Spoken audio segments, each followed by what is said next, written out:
I take it back. I do not condemn the elimination of those two Zionist officials who worked at the Israeli embassy last night, and here's why. So in other words, he literally just came out and said, hey, I support domestic terrorism in the United States. If someone is a Zionist, I'm okay with them being slaughtered in the United States. I'm okay with terrorism. I'm okay with gunning people down in the streets if they're a Zionist. I'm perfectly fine with committing terrorism.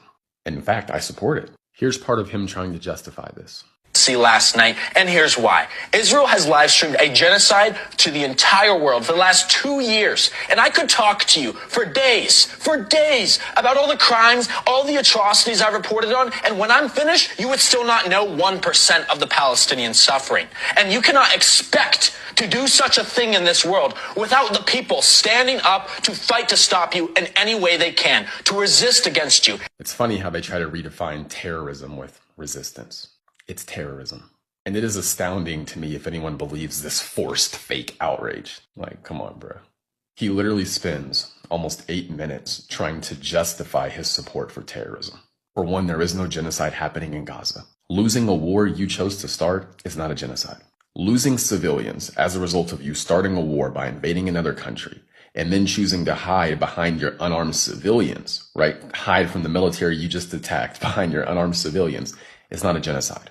That's called losing a war you chose to start and losing civilians as a result of collateral damage because you choose to hide behind them. It's not a genocide. It's moral bankruptcy. They tried to manipulate the emotions of the West in their favor. So no, terrorism is not resistance, it's terrorism. And he literally spends 8 minutes trying to justify him supporting terrorism. Unbelievable. We should not be taking individuals like this seriously. The fake outrage is so forced. The FBI should also now be paying attention to this individual. Here's why.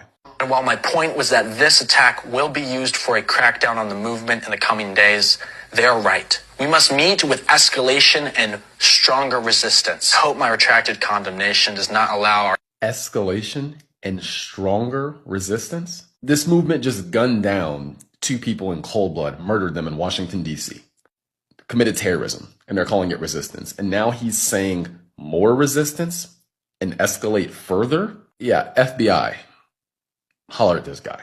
Unbelievable. Something needs to be done about this.